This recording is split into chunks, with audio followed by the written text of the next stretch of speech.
gods, it's cold, Bron. How do you even stand it? Well, the cold is comforting. It's when you don't feel the cold. That's when you gotta be concerned. Right. I'm not sure that puts me at ease or just makes me a bit more worried. How long's it been since we last saw the others, anyway? Dougal, you know I have no concept of time.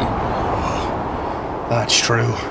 Do you have concept of hunger? Because I am hungry. Oh, look, Bron. Oh, look, Bron. Oh, over there. Look, there's a fishing hole in the ice. Oh, maybe it was made from the others. Oh boy, I'm ready to eat some knucklehead trout. All right. You're better on the code. You keep an eye out for anyone nearby. I'll see if I can't get us some knucklehead, yeah? I'll nab a couple up, I promise. Right, you go do your thing. I'll keep watch. Keep and watch for my buddy Dougal. What the fuck was that? Dougal? Did you get some fishes? Dougal?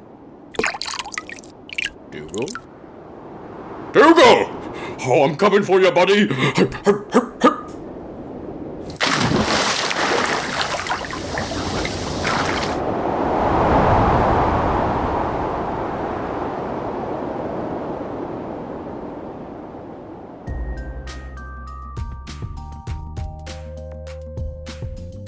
Hey there, creatures, and welcome to Encounter This, a podcast exploration of the creatures from Dungeons & Dragons and the lore that surrounds them.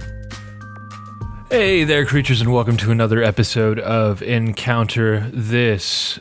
I am your host, James Weirdo Kid, accompanied by Freeman, annoyed by good and evil Iceten, and today we are going to be taking a walk through water weirds in the monster manual on page 299. I know that I've said it many times, and it's always turned out to be a lie, but this is going to be a short one. If ever it doesn't turn out to be a lie so far, it will be this one anyway. I could still be wrong. I just have to admit that at this point. But there's not much here. They're interesting dudes, I think, but there's just not a lot of meat. So I will start with a quote. I believe this is coming from the Monster Manual. Indeed it is. And it says, "Before you drink from a fountain or pool, toss a copper coin into it. It's a small price to pay for your life." This was written by X, the Mystic, whoever that is, and it was this X person's second rule of dungeon survival. That's a really interesting way to attribute a quote. Yeah. X, the Mystic's second rule of dungeon survival. So what we have here, water weirds, are serpentine-shaped, coil-like appendaged water elementals. And they are often guardians, quote-unquote, that are bound by a particular site, bound to a particular site by their summoner. Okay. And said site is a pool or a fountain or some water-filled location, always. And while they are immersed in the water weird is completely invisible and hiding its true shape and form and only emerging to attack, essentially. So they are technically serpentine shaped. They technically have these coil-like appendages, but you're not likely to see them, at least not right away. And they basically emerge to attack using their coils to attempt to crush and drown trespassers. And exceptions to this attack are only like the summoner and those the summoner has declared to be off limits. All right. That's real concise. I like it. Mm-hmm. Here's where I get a little bit annoyed. This is not a water weird issue. This is a D&D writing issue, I think. But like most elementals, the water weird has no concept of good and evil of its own, but is subject to the influence of its surroundings. So bound to a sacred or a befouled source of water can change its state of alignment to lean toward good or evil. Neutral good water weird will prioritize frightening away intruders, while a neutral evil water weird will aim to kill its victims for its own pleasure. And the latter may even turn against its own summoner. Here's the thing I don't get, and I need to pull up this spell. But essentially, a water weird that is affected by the purify food and drink spell can be cleansed of an evil alignment. Okay. That's real specific to be put in the lore. Yep. I'm very curious already to see if that's going to be reflected in the stat blocks, because that's Right. I don't even know how you would reflect that. Well, here's the thing. Here's where my issue is with this last little bit. Purify food and drink makes all non-magical food and drink within a 5-foot radius sphere centered on a point of your choice within range is purified and rendered free of poison and disease. Now, this is where we're getting into forcing a bit of reality into your game, like you and I kind of like to do, where at what point is poison and disease inherently evil? Unless it says nothing about the intention of what's the word, befouling or poisoning or diseasing this water source. That by the way it's written, the implication that this spell will cleanse the evil alignment implies that poison and disease in and of themselves are evil, which I very much disagree with. It did not say anything about an evil presence like the fucking dark side of the force, like lingering or anything like that. It just seems to imply that if there's an impurity in the water, it turns its alignment to evil, which I don't get. I don't get it at all. Thoughts on that? Yeah, I have a couple, I guess. So befouled is to foul up a water supply. That's pretty straightforward. Right. The easiest way to do that is to toxify it in some way, whether that's with a toxin, a poison, a decaying metal, what have you, anything to make the water impure. Mm-hmm. It's specifically that change to the state of the water that changes the alignment of the water weird, or that's how it reads here. It's how so removing that change to the water. It's how it reads. It does not imply that's it does not specify that that's the case, but it reads as such. It's the only way I can really find out to interpret it. And the opposite seems to be more legitimate in that sacred. Something that is blessed, probably. Something that has been touched by magical elements and or an alignment-based power, will turn it good. But just simply something that could be natural, like a natural disease or poison that has seeped through. The water's lead poisoned, why would that turn it evil? If it had, like, lingering necrotic diseases in it, I would get that. But that's coming from a very specific evil source. But it doesn't ever specify that in particular. It just says if the water is befouled at all, which is just too. It's a little bit too willy-nilly for me. I'm not a fan. Yeah, I understand why you're not. I mean, I see the logic here in D&D lore, because befouled it seems to be written as an intended action. Right. So like you intend to befoul this water. That's what makes it evil, because you are intending to make this water undrinkable or toxic or poisonous, depending on how you go about it. So I think it's about the intention behind the nature of the poisoning of the water that changes the alignment. Right. But that's minutia as fuck.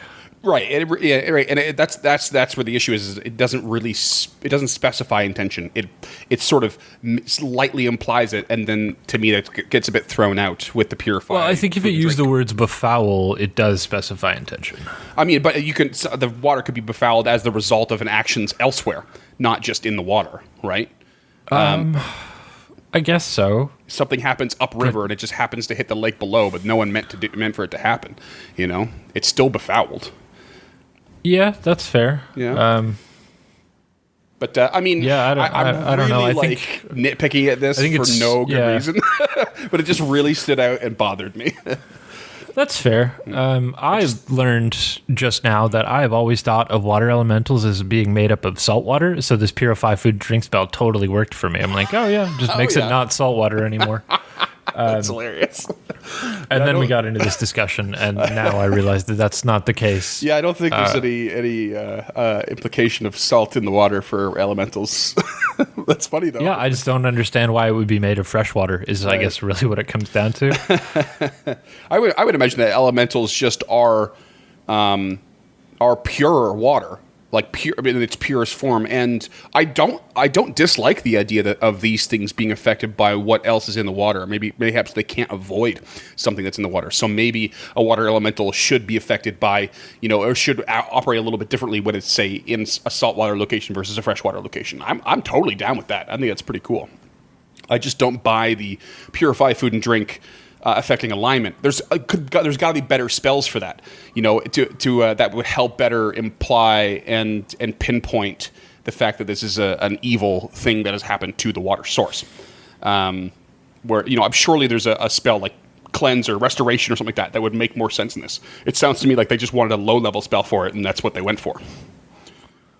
Yeah, well, I think it's a cantrip in 5e. First level, actually. First level ritual spell. Oh, is it a first level? Yeah. What a waste of a first level spell. I understand. I also don't like it because I don't like the idea that you can summon drinking water, like sentient drinking water. Like this is a sentient creature. I don't like the idea that it's a drink, and I think that's what I'm bumping up against the most. That what the creature itself is drinkable? Yeah. Oh. I mean, let's. Because that's what this clearly spells out. Right. Let's keep that in the back of our heads, maybe, because I don't really have a response or answer for that thought, but there might be something ahead that I'm not thinking of. Okay. But I'll tell you right now, that's it for the 5e lore. Oh, okay. So they really could have put some more clarifying statements in there. Oh yeah. Yeah. Okay. I've gone ahead and thrown some bullet points of the other additions under our honorable mentions section because there's not much else. In 3E, they did have their upper half was actually a beautiful translucent blue female humanoid composed entirely of water. So they weren't serpentine-like. Instead, they were female humanoids and in shape, that is. And then the lower half did appear serpentine, or it appeared as a column of water rising, or column of water rising from the water. That's a poorly typed out sentence from me. And then from first edition, they were actually very intelligent creatures. They fed off the essence of other creatures, although there's the details around this is completely unknown, not described. And then fire-based magic was known to be ineffective against them, while cold was known to impede their movement. And the spell Purify Water was known to be deadly to them, which has a lot of its own implications on its own there. No, I don't think. Okay. This one I can justify a little bit more easily because they would be listed as evil creatures. So right. The act of purification would be a dispel. That and or flipping what I said where they maybe a water elemental is absolutely pure water, but maybe they really aren't, and that their existing in material plane water is in and of itself a befoulment of that water. That's what right. Well, this isn't a water elemental though. Like I get that it's an elemental made of water, but rules is written. This is not a water elemental. Right. It's not categorized as it is an elemental made of water, but it's not the stat block of a water elemental, which I think is a big misnomer on Wizards' part for that. Because I don't think a water elemental should be just this one thing. It should be elemental water, and then this is the type of water elemental that it is. I think it should be categorized better across the board. Yeah, I agree completely. But this is clearly a holdover from first edition. Mm-hmm. Absolutely, yeah. Second of all, in the first edition, fed off the essence of other creatures. I also understand that because maybe it just pulls the moisture out of other creatures. Every living thing has a certain amount of water inside of it in our world, so I can see that being how it feeds off the life essence, because water is theoretically our life essence, right? In conjunction with air, fire, and earth, and all the other Greek and Chinese elements. Yeah, and Lilu and the elemental of life. Correct. and fire-based magic is still ineffective as far as I know. or resistive to it, and cold is still in 5th edition known to impede their movements. That may not be reflected, but I have an anecdote later on where it's definitively shown. Okay, cool. I mean, I think in general, cold kind of does that just anyway. I think Ray of Frost will have a minor effect of slowing movement. I know Frostbite has gives disadvantage, on the next attack or something like that. So implying there's an impediment of movement. Impediment. Impediment. Yeah. I actually really like the 1st edition stuff here. It's the 5th edition stuff that I'm butting up against. I think as a whole, you could really flesh out something pretty cool and make it workable altogether and sensible. Because I kind of don't disagree with anything in this short list of pieces of information and lore, but they don't really mesh together very well because there's not a fleshing out of the details where there could be.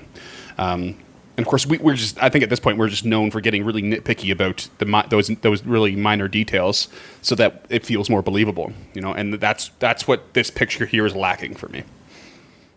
That's fair. I get it. I've never really thought as much about them as I am currently, and I like the one-y stuff. I like the simplicity of it. I mean, let's just wait. We have a whole section designed for me to revamp creatures. So let's continue on. Okay, sure. That's it for lore at all in D&D side. There's basically zero cultural lore. The closest thing I could find was in the word weird. Traditionally, would have been spelled W-Y-R-D. This is the closest thing I could find. It's basically rooted in Old English, Common German, Old Saxon, Old High German, and Old Norse, among others in that list. And the word essentially stems toward the fate, the meaning of fate. And so I guess if you're pulled into the water and drowned by one of these things, you've met the fate of the water. That's literally all I could come up with. I'm going to be real honest with you. I don't think Gary Gygax was getting into etymology in '78. I think he waited till the late '80s to go down that road. But that was all I could find. I couldn't find water weird anywhere. I just wikied weird, and then sifted through what I could, and that was the biggest stretch I could find. Or sorry, that's the smallest stretch I could find. The rest of them just didn't work. Yeah, it's this would be a tough line to walk because a lot of the things we see, exposed in culture would be, would fall under the water elemental proper as opposed to the water weird. Like this is a creature that seems to be riding a line that we didn't need. Mm-hmm. Yeah, and the other things I guess probably could have touched on, but it felt inappropriate where other fairy-like creatures like water-type fairies and stuff in the cultural lore. We've kind of touched loosely on some of them in the past already with, I think, in Fapril, but it's none of that really seemed to make sense or match up with what this is. So I was like, nah, that's probably going to apply somewhere else. So I just didn't bother.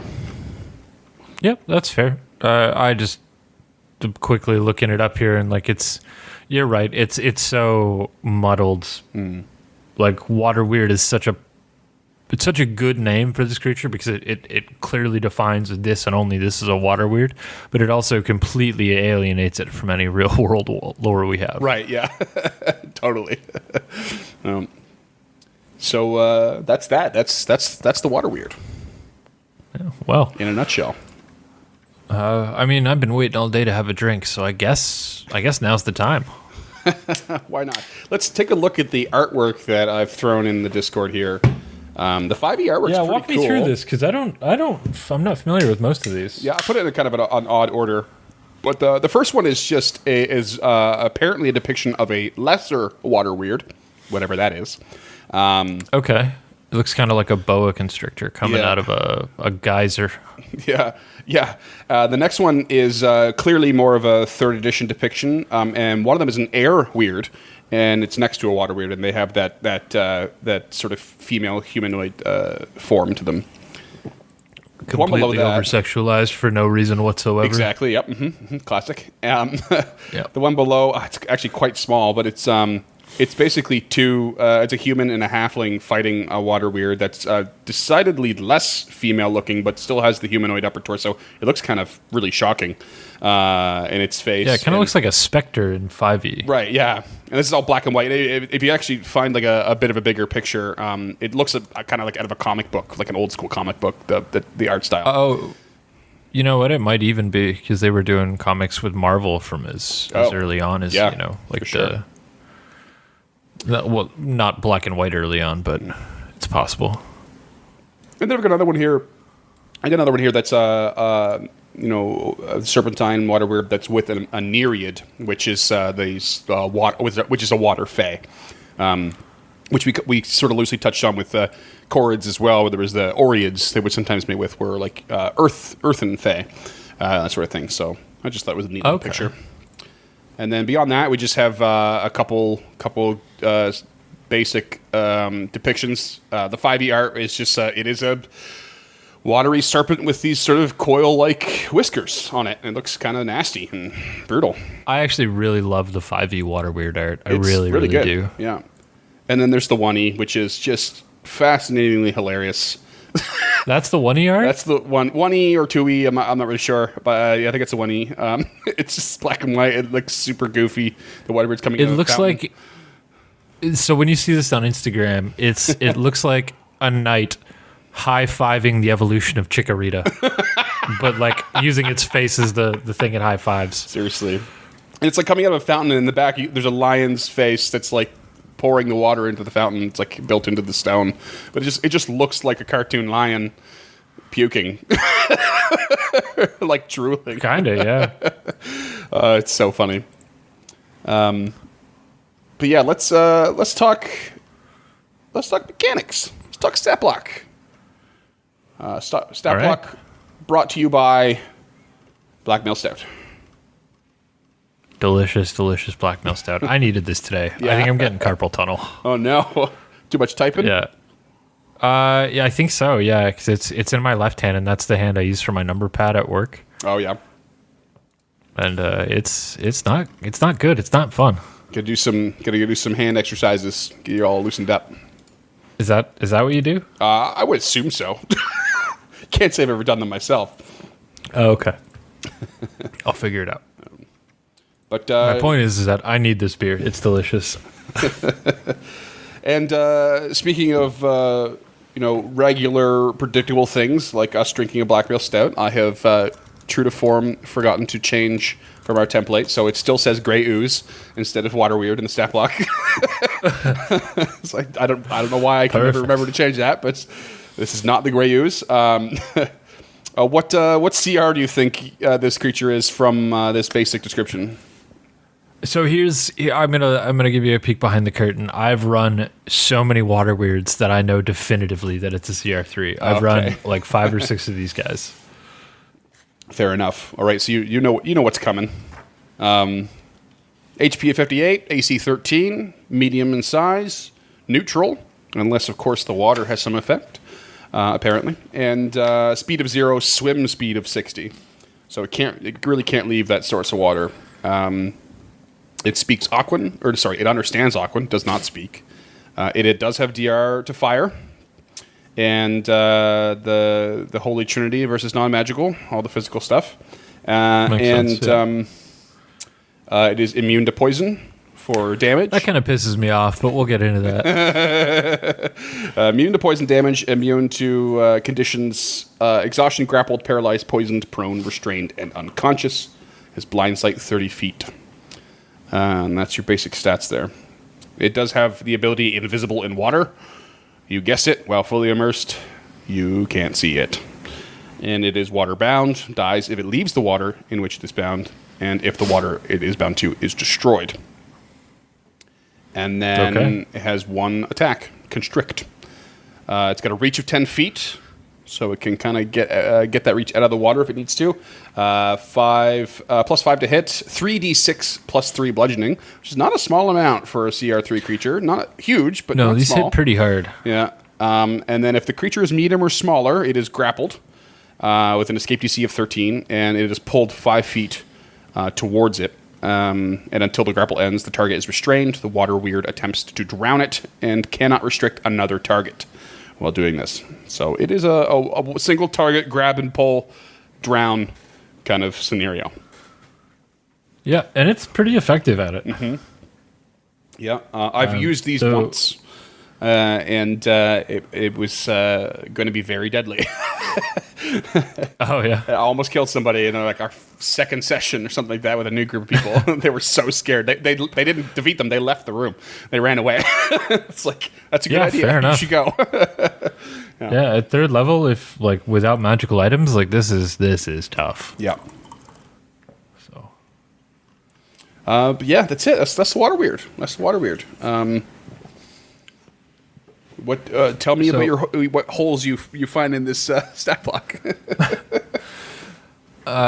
yeah, so I do have a lot of experience with water weirds. I managed to run them in every home brew campaign I've started. I've slotted them into at least 2 one-shots off the top of my head, as well as to pull back the curtain, there's at least one of them that I know of that's frozen under the ice in Rime of Frost Maiden, and if you break the ice, a water weird comes out. Oh, cool. That's awesome. So I know for a fact that they can be frozen solid. In 5th edition, at least. Is it them frozen solid, or are they trapped beneath the part that's frozen? I don't remember the specifics, but it's probably them trapped beneath the part that's frozen. Okay. In which case, they could move if there is water to move. Assuming there would be, right? They could still move and sort of position themselves if they wanted to. In this particular instance, that was not the case. Okay, so maybe they themselves are frozen.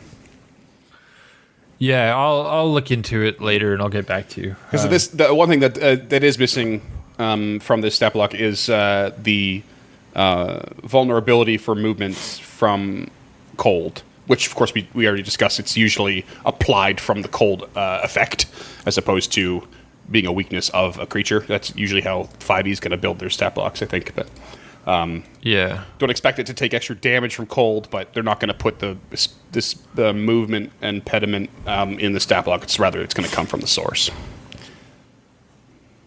Very true.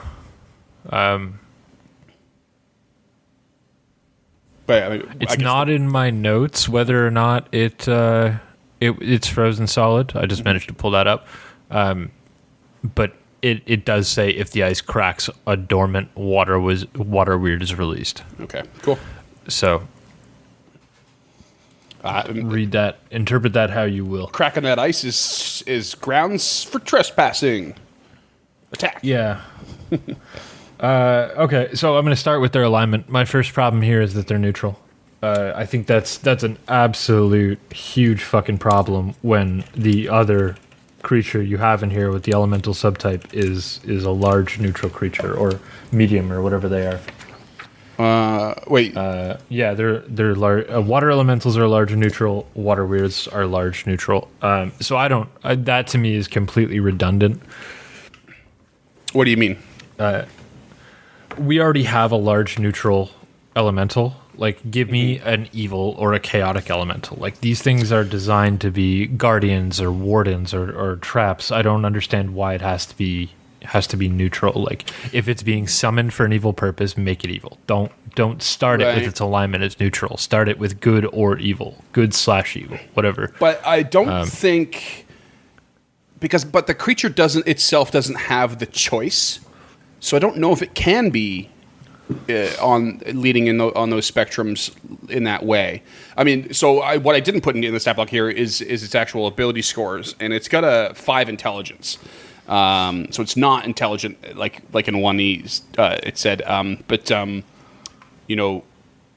water elementals in their own domain, I would imagine, are simply neutral, and most summoned creatures, I think, retain their own alignment. They don't take on the alignment of the caster, and they don't necessarily take on the alignment of what the caster or the summoner commands them to do, because they don't have the choice. Well, this specifically in the lore tells you that you do have the choice to summon an evil one or summon a good one. Like No, it this says that gives its you- alignment will change based on the influence of the water and its surroundings, not by the summoning itself. Right. So, but you have to summon it into a pool of water. Like that's part of the deal. Like Right. part of the summoning ritual is you've got this carafe of water, and you have either chosen to sanctify it, to do nothing to it, or to poison it. Mm-hmm. I'm just saying, cut out the do nothing part. You have to sanctify it, or you have to poison it, or whatever. But why do you have to? Why? Just as part of the ritual. Like you, as the summoner, have to choose whether this is going to be a guardian or a predator. But why? I don't understand why you need to force that choice. Why can't? Because I why could just can't use the regular water elemental stat block instead. So I mean, it sounds to me that based on what you're saying is that the alignment part is actually the redundant part, not the neutrality part. Like this thing Yes, is built. that's what I'm saying. Okay, this thing. I think it should stay neutral, and this thing will just drown what comes close to it, whether that source it's in is good or evil. It is there to stop people from being in this place. So that's it. It tries to drown them. That's it. Neutral. Right. One goal. And that's fine. That's another way to take it. That's not the way I would take it. I would just remove the neutrality, and it takes on whatever alignment it's bound to, essentially. That way you could have like a good water weird who let you pass if you were, like one serving at a temple of some holy site, that if you were a member of that particular religion, the water weird would let you pass, kind of thing.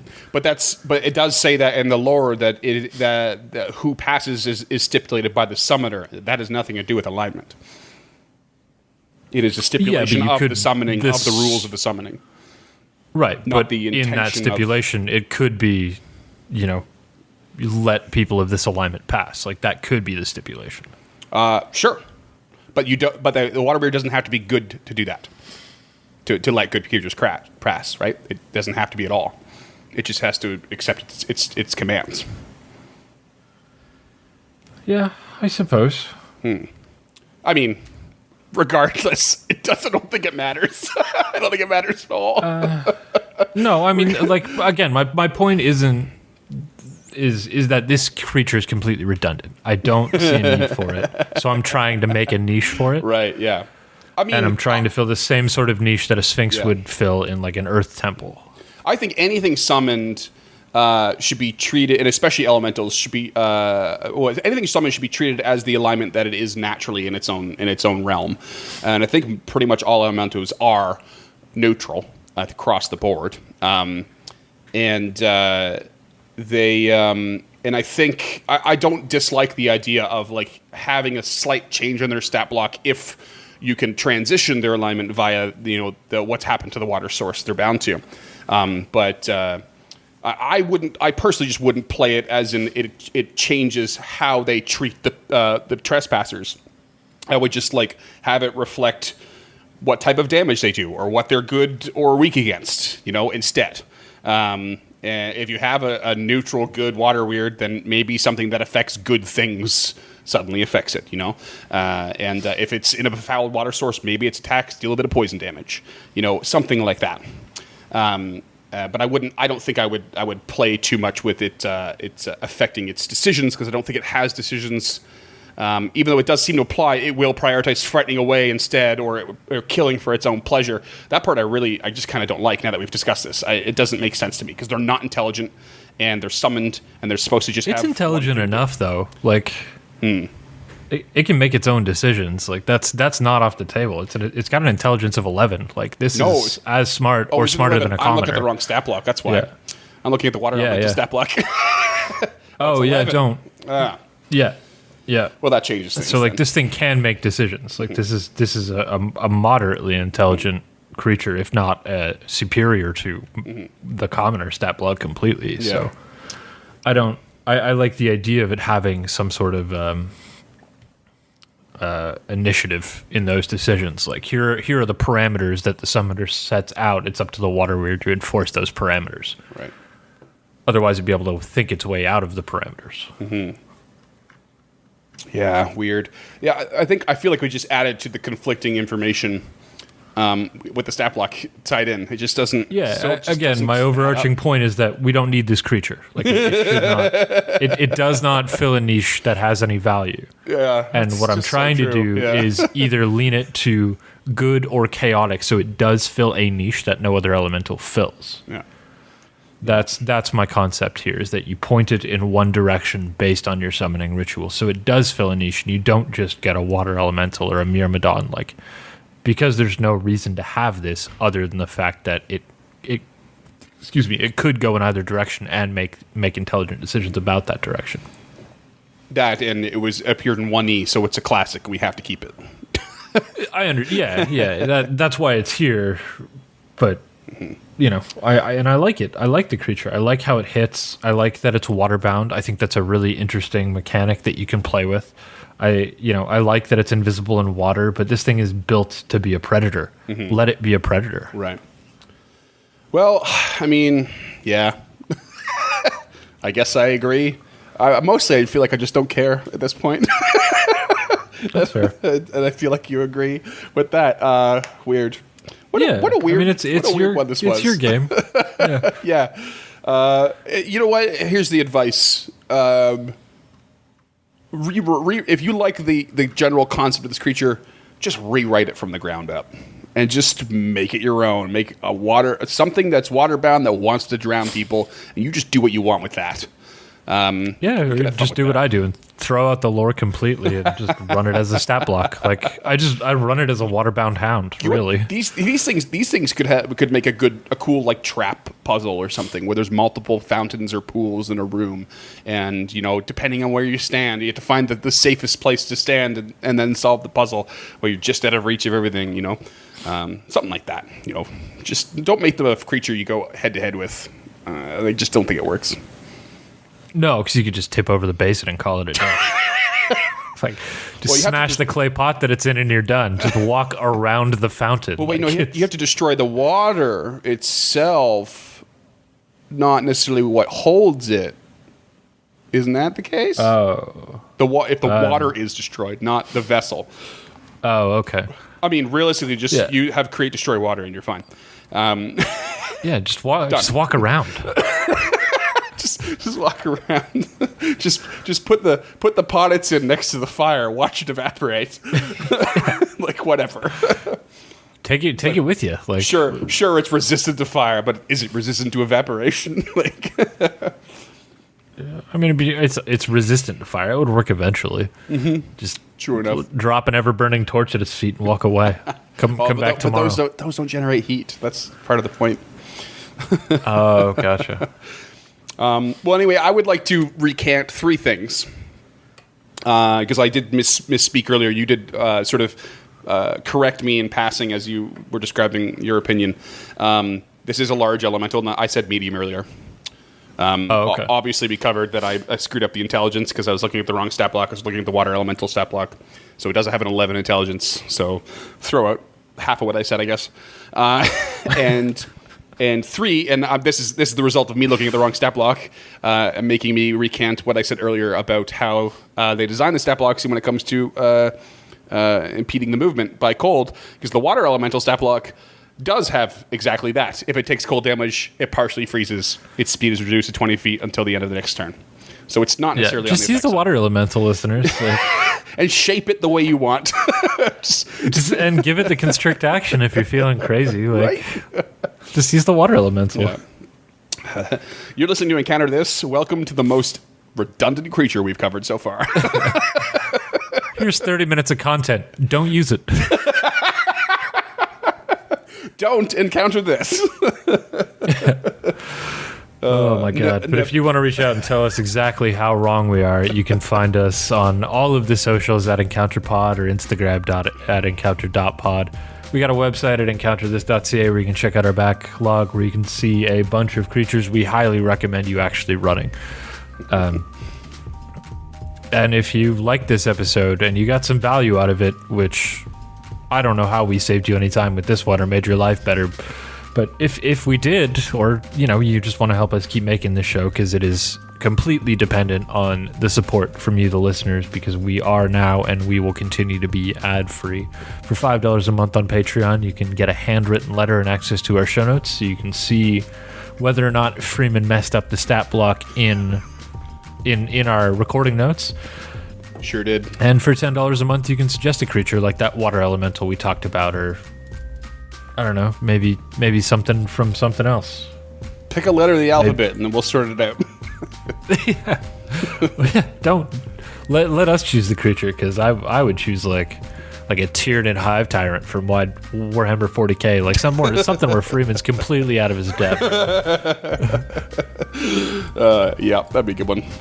It'd be half creature talk, half teach Freeman how the system works.